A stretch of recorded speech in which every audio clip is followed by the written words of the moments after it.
সবাই কেমন আছেন? আজকে আসলে একটা অভিজ্ঞতা আপনাদের সাথে শেয়ার করতে চাচ্ছি। আমি একটা জমি কিনেছিলাম, মানে 3 শতক জায়গা এবং শহরের কাছাকাছি, একদম শহরতলির পাশেই। আর হচ্ছে যে জায়গাটা, রাস্তাটা ছোটো, মাত্র 4 ফিট রাস্তা। 4 ফিট রাস্তা, দ্যাট মিনস সিএনজিটা ঢুকে খুব কষ্ট হয়, ঠিক আছে? এরকম একটা জায়গাতে আমি বিনিয়োগ করেছিলাম, 3 ডিসিমিল জায়গা কিনেছিলাম এবং সেটা জায়গাটাও লম্বালম্বি, 1.5 ডিসমিল করে বিক্রি করা যায়, ঠিক আছে? এখন কথা হচ্ছে যে আমি আসলে মানে আবেগের বশে কিনে ফেলছি। এখন কি করা যায়? দামও একটু বেশি নিছে, আপনার আশেপাশে একটু দাম চলতেছে, একটু কম ছিল, কিন্তু আমি আসলে একটু বেশি দামেই কিনে ফেলেছি, আবেগে যেটা হয় আর কি, সেটাই। এখন কথা হচ্ছে যে আমি তো ভুল তো করে ফেলেছি, এখন তো কীভাবে সংশোধন করা যায়? এখন আমি চিন্তা করতে পারলাম এই জায়গাটা কীভাবে বিক্রি করবো, এবং দেখা যায় ভুল না, পরবর্তীতে আমার জন্য ঠিকই আছে। যখন দেখলাম একসাথে 3 ডিসমিল জায়গা কেউ কিনতে পারে না, কিনতে চায় না, কারণ একটা মোটা অঙ্কের, মনে করেন এখানে প্রায় আপনার 5 লাখ করে ডিসিমেল, আমি কিনছি 3 লাখ, 3.5 লাখ করে গেছে আমার সব খরচ। আমি 5 লাখ করে বিক্রি না করলে আমার তো প্রফিট হবে না, ঠিক আছে? তারপরে 1 বছর হয়ে গেছে, এখানে মার্কেটে কাটাইছি, ওয়াল দিছি, ঠিক আছে? মোটামুটি একটা ভালো ইনভেস্ট করছি। তো সেখানে কী করা যায়? এখন অনেক কাস্টমারকে আমি দেখাইলাম জায়গাটা বিক্রি করার জন্য, ভাই আমি জায়গাটা বিক্রি করবো, আসেন। অনেকে দেখতে চাইলে, ভাই রাস্তা তো ছোটো, একটা সিএনজি দোকানে এখানে কীভাবে আমি মালামাল নিব, বাড়ি করবো, মিয়া কীভাবে বিক্রি হয় না। যাক, আমিও মানে ফেড আপ হয়ে গেলাম। তারপরে চিন্তা করতে লাগলাম, যে গবেষণা করতে লাগলাম যে কীভাবে বিক্রি করা যায়, কার কাছে বিক্রি করবো, কারা আমার কাস্টমার হবে, কোন ধরনের কাস্টমার এই জায়গাটা আসলে কিনবে। তো আমি এইগুলো চিন্তা করতে হঠাৎ করে একদিন আমি আমার ফ্যামিলিকে নিয়ে একটা রিসোর্টে গেলাম। রিসোর্টের পাশে ফুচকা খেলাম। ওই ফুচকাওয়ালার সাথে কথা বলতে ওর সাথে বললাম, এই ফুচকাওয়ালাই কেন আমার কাস্টমার নয়? এই ফুচকাওয়ালাকে জিজ্ঞেস করলাম, ভাই বাড়ি কোন জায়গায় থাকেন, কত টাকা ভাড়া দেন, প্রতি মাসে কত টাকা ইনকাম করেন? তো আপনি এত টাকা যখন ইনকাম করতেছেন, আপনার তো ভাড়া বাবদ দেখা যায় 10,000 টাকা বাসা আসে, ভাড়া নিয়ে থাকে। 2টা ছেলে মেয়ে আছে, প্রত্যেকটা কিন্ডারগার্টেন স্কুলে পড়ে। এখন কথা হচ্ছে যে আমি যেখানে জায়গা কিন্তু ওই জায়গার আশেপাশেই তার বাসা। এখন একটা সোর্স সেখানে পেয়ে গেলাম যে, ভাই তুমি তো প্রত্যেক মাসে 10,000 টাকা ভাড়া দিতেছো, দ্যাট মিনস 1 বছরে কত দিতেছো? 1,20,000 টাকা। তাহলে 5 বছরে কত? তো প্রায় তো 5 বছরে এত টাকা চলে যাচ্ছে আমার। তো 5 বছরে এত টাকা চলে যাচ্ছে, 10 বছরে তোমার কত? 10 লাখ 10 লাখ টাকা চলে যাচ্ছে। তুমি কী করতেছো ভাই? এই 10 লাখ 10 লাখ টাকা দিয়ে তুমি এখনই জায়গা কিনতে পারো। ভাই এরকম ধরনের জায়গা কোথায় পাবো? আমার কাছে আছে, তুমি আমার কাছে আসো। তারপরের দিনই তাকে ওই জায়গা দেখাইলাম পাশে, এবং তার 1 মাসের ভিতরে আমি তার কাছে জায়গাটা 5.5 লাখ করে বিক্রি করছি, এবং তাকে কিছু অপশন দিছি। তার কাছে তখন ক্যাপিটাল ছিল না। আমি বলছি, ঠিক আছে, তুমি একটা মৌখিক বায়নাপত্র করে রাখতে পারো, তোমার কাছে যা আছে টাকা দাও, আর বাকিটা তুমি পরে রেজিস্ট্রির সময় আমাকে দিয়ে দিবা।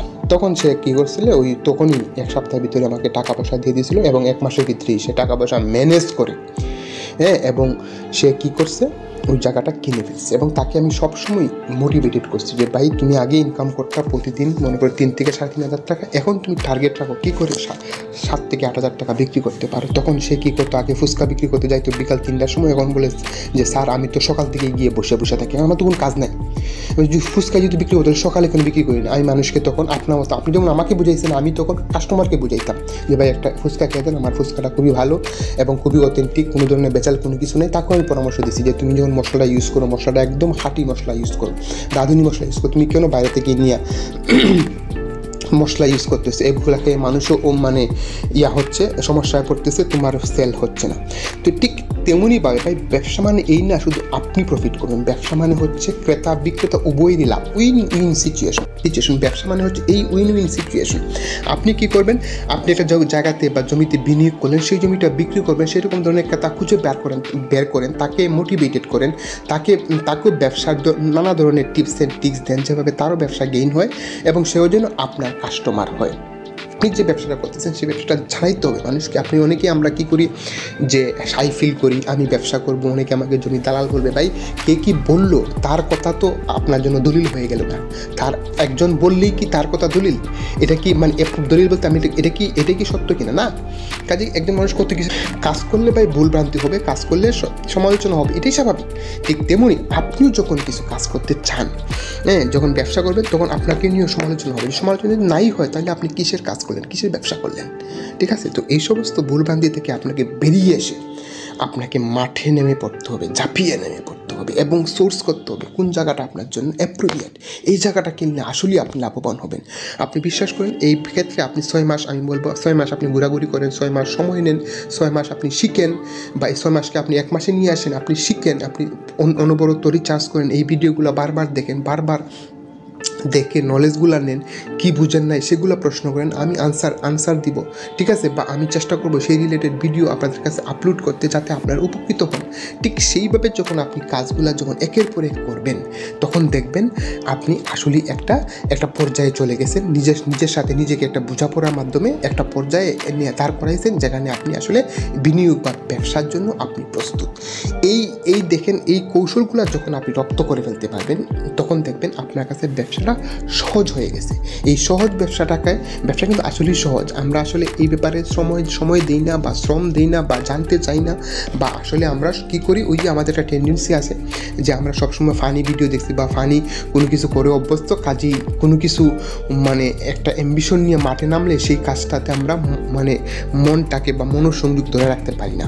সেখান থেকে আমাদের বেরিয়ে আসতে হবে। এই বেরিয়ে এসেই যদি আপনি বিনিয়োগ করতে পারেন আসলেই আপনি গেইনার হবেন। আপনি মনে করবেন যে এখন থেকে ব্যবসায় মানে কি, আপনি প্রত্যেকটা মিনিটে ইউটিলাইজ করবেন, বিশ্বাস করেন প্রত্যেকটা সময়ের আপনি সদ্য ব্যবহার করবেন। আপনার অ্যাকাউন্টে যে পরিমাণ টাকা আছে, ঠিক আছে, আপনি মনে করেন এটাকে আরও হাজারো গুণ বাড়াতে চান, তাহলে প্রত্যেকটা সময়কে আপনাকে গুরুত্ব দিতে হবে, প্রতিটা সময়ের মূল্যায়ন করতে হবে। আপনার এই মুহূর্তে কোনো ব্যবসা নাই, ওকে, সমস্যা নাই।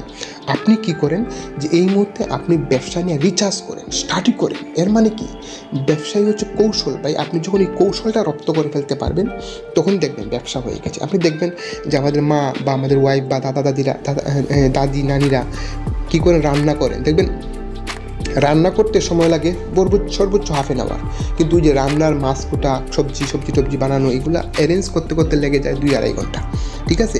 কিন্তু রান্নার মূল কাজটা লাগে কি, সময়টা একদম কম। ঠিক তেমনি ব্যবসার জন্য আপনাকে নলেজ অ্যাকোয়ার করতে অনেক সময় লাগবে, ঠিক আছে। এবং দেখা গেছে যে আপনি ব্যবসাটা করে ফেলতেছেন উইথ এ শর্ট পিরিয়ডে, শর্ট টাইম।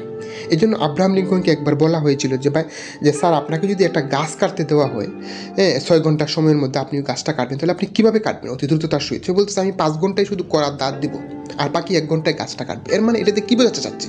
এর মানে এটাই যে আপনি ব্যবসা করার কলা কৌশল রপ্ত করবেন অনেক সময় নিয়ে, আর ব্যবসাটা করবেন উইদিন শর্ট পিরিয়ড। এখন আপনি তো জানেন, কৌশল জানেন, আপনার করাতে ধার আছে, যত করাতে ধার থাকবে গাছ তত দ্রুত কাটবে, করাতে ধার নাই গাছও কাটবে না।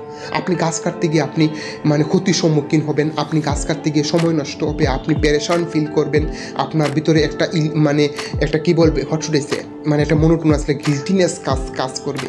তো এইসব কাজগুলো আপনাকে ব্যবসার ক্ষেত্রে বাধা হয়ে দাঁড়াবে, ঠিক আছে, গাছ কাটতে গিয়ে বাধা হয়ে দাঁড়াবে। ঠিক তেমনি ব্যবসা ক্ষেত্রে যে সেই আপনার এক্সপিরিয়েন্স না, আপনি গিয়ে জায়গা খোঁজা শুরু করলেন কিন্তু আপনি জায়গার কাগজপত্র বুঝেন না, কোন দলিল থেকে কোন দলিলের নাম্বার দিয়ে আরেক দলিল বের করবেন সেটাও আপনি বুঝেন না, আপনি মানে নামজারি কি মিউটেশন কি, এই মিউটেশনই যে নামজারি যে মিউটেশন এটাই বুঝেন না, তাহলে কি হবে কীভাবে, ঠিক আছে না। তো এইসব প্রশ্নগুলো আপনাকে পুঙ্খানুপুঙ্খ থাকতে হবে। আপনি RS কি, CS কি, SA ফর্সা কি, BS কি, এগুলোর ইতিহাস আপনাকে জানতে হবে। এগুলো অ্যাটলিস্ট কীভাবে কাজ করে, কীভাবে আপনি ফাইন্ড আউট করবেন আপনার জায়গাটা অথেন্টিক, আপনার জায়গাটা লিগেল, একদম ছাপ্পান্ন রেকর্ড থেকে একদম সঠিকভাবে বিক্রি হয়ে বর্তমান মালিকের কাছ থেকে আসছে, আর বর্তমান মালিকের কাছ থেকে আপনি কিনবেন সেটাই আপনি জানেন না, তাহলে আপনি জায়গার ব্যবসা কীভাবে করবেন, ঠিক আছে না। এবং আপনাকে ব্যবসা করতে হলে আপনাকে সর্বদাই একটা জিনিস মাথায় রাখতে হবে, সেটা হচ্ছে আপনাকে সেল করা জানতে হবে। আপনাকে সেল কীভাবে করে সেটা যদি আপনি না জানেন, বিশ্বাস করেন আপনাকে ব্যবসা হবে না। আপনি না জানেন কিন্তু সেটা কিন্তু অ্যাকোয়ার করা যায়, সেটা কীভাবে, সেই রিলেটেড আপনি অনেক বই পড়েন, অনেক জার্নাল আছে, সেগুলোতে মারেন, সেরকম ধরনের অনেক চ্যানেল আছে, সেই চ্যানেলগুলোর সাথে আপনি সেগুলো ওয়াচ করেন, সেগুলো আপনি মানে বুঝেন, রিয়েলাইজ করেন কোন জায়গাটা বুঝেন নাই, সেগুলো আপনি নোট ডাউন করেন, কোনগুলো বুঝছেন, কী টিপস অ্যান্ড ট্রিক্স আপনার ব্যবসায় কাজে লাগাবেন, সেগুলো আপনাকে লিখে রাখতে হবে এবং প্রতিনিয়ত সেগুলোর সাথে আপনাকে উঠা বসা করতে হবে। নেইবারহুড প্রসেস আপনাকে কী করতে অ্যাপ্লাই করতে হবে। আপনি জায়গার ব্যবসা করবেন, আপনি গিয়ে দেখবেন মুভি, আপনি জায়গার ব্যবসা করবেন, আপনি গিয়ে আড্ডা দিবেন মানে ইয়াতে কী বলে কোনো রিসোর্টে, তাহলে তো হবে না ভাই। আপনি কি জায়গা ব্যবসা করবেন, আপনাকে ওই জায়গায় যেতে হবে, ওই লেভেলে যেতে হবে। খারাপ ব্যবসা করতেছে, কোন হাউজিংগুলো এই মুহূর্তে টপ লেভেলে আছে, কোন ব্যবসায়ীগুলো এই মুহূর্তে টপ সিচুয়েশনে আছে, তাদের সাথে আপনি যাবেন, কথা বলবেন, শুনবেন, ঠিক আছে। তারপরে আপনি বাস্তব অভিজ্ঞতা নিয়ে আপনি একটা সিদ্ধান্তে উপনীত হবেন যে আসলে এই জমিটা বা এই জিনিসটা আমার জন্য প্রফিটেবল, হোয়াই নট আমি এখানে ইনভেস্ট করব না। এইভাবে নিজেকে যখন প্রশ্ন করবেন এবং ইনভেস্ট করলে কী উপকারিতা, আমি কত বছরের ভিতরে এটা লাভ পাবো, কীভাবে বিক্রি করতে পারবো, কী ধরনের ধরনের আমার কাস্টমার, আপনার টার্গেট অডিয়েন্স আপনাকে সেট করতে হবে। আপনি কাদের কাছে আপনার জিনিসগুলো সেল করবে। যেমন এই যে আমি ফুচকাওয়ালার কাছে বিক্রি করলাম, আমি বুঝতে পারছি এই জায়গাটা আসলে বড় প্রবাসীদের জন্য বা বড় ব্যবসায়ীরা নিবে না, কারণ বড় ব্যবসায়ীদের একটা গাড়ি আছে, একজন প্রবাসীর তার গাড়ি আছে, সে গাড়ি নিয়ে ঢুকতে চাইবে তার প্লটে, কিন্তু আমার এই প্লটে গাড়ি ঢুকার জায়গা নাই, একটা সিএনজি কষ্ট করে ঢুকে, তাহলে সেই জায়গাটা আমি কীভাবে সেল করব। আমি চিন্তা করলাম একজন ফুচকাওয়ালা, তার গাড়ির দরকার নাই, তার এখন নিটনেস, তার এখন অতি প্রয়োজনীয় জিনিস হচ্ছে কী করে সে মাথা গুজার ঠাই করবে, তার একটা বাসা প্রয়োজন, বাসাটা সে বানাবে, ঠিক আছে। এবং তাকে বাসা বানানোর জন্য আমি তাকে হেল্প করছি, ঠিক আছে। তাকে পুরাতন টিন কিনে দিছি, তারপরে তাকে রড কিনে দিছি, তাকে আমি হেল্প করছি, এবং সর্বদাই কাস্টমারের পাশে থেকে তাকে হেল্প করতে হবে। ওই ফুচকাওয়ালা আমাকে আরও 3 ফুচকাওয়ালা সন্ধান দিচ্ছে, যারা আরও 3 জন আমার কাস্টমার হয়ে গেছে। এত এক কাস্টমার দিয়ে আপনাকে আরও কাস্টমার গেইন করতে হবে, তাহলেই আপনি ব্যবসাতে প্রফিটটা নিয়ে আসতে পারবেন। এরকম ধরনের আপনি নিজের প্রতি নিজেকে কিন্তু বিশ্বাস রাখতে হবে। হ্যাঁ, I M a businessman, yes. এই জিনিসটা যখন আপনি নিজেকে মানে এক্সপান্ড করবেন, নিজেকে যত বেশি বুঝবেন, নিজের প্রতি যত বেশি বিশ্বাস আপনার জন্মাবে, আপনি ব্যবসায় তত বেশি এগিয়ে যাবেন, তত বেশি আপনি এগিয়ে যাবেন। কাজে এই জন্য আপনাকে ধৈর্য ধরতে হবে। ব্যবসা মানে একটা জিনিস আপনাকে মনে রাখতে হবে, ধৈর্যের কোনো মানে বিকল্প এখানে নাই। আপনি আজকে ব্যবসা নামছেন, কালকেই আপনি কোটিপতি হয়ে যাবেন, আপনার হয়তো বা হতে পারবেন কোনো না কোনো মাধ্যমে, কিন্তু এই টাকা আপনার থাকবে না, কারণ আপনি এটা কষ্ট করে ইনকাম করেন নাই। কষ্ট করে কোনো কিছু না পাইলে দেখবেন এটার ভ্যালু আমাদের কাছে ভ্যালুলেসের মতন লাগে, আমাদের কাছে ভ্যালুহীন, ঠিক আছে। কাজেই আপনাকে ধীরে ধীরে উপরে উঠতে হবে, জায়গা বিষয়টা বুঝতে হবে। সমস্যা নেই, আপনার আশেপাশে দেখবেন কত মানুষ জায়গা টাকা কিনে অলরেডি ওরা টাকা পয়সা বানাই ফেলছে, ওরা ওই লাইনে আছে আজকে বিগত 5 বছর যাবত। আপনি আসছেন 5 দিন যাবত, তাহলে 5 বছরের বাচ্চা আর 5 দিনের বাচ্চার লগে যদি পার্থক্য করেন তাহলে কি হবে? হবে না ভাই। কাজে আপনাকে ব্যবসা করার জন্য এই ধৈর্য ধরতে হবে। ধন্যবাদ আমাকে শোনার জন্য। আপনারা পরবর্তীতে কী ধরনের ভিডিও চান, কী ধরনের বিষয়ে বিনিয়োগে সম্বন্ধে মানে আপনাদের জিজ্ঞাসা, সেগুলো আমাকে জানালে আমি উপকৃত হব এবং সেই রিলেটেড ভিডিও আমি বানাবো। সবাইকে শুভেচ্ছা আবারও।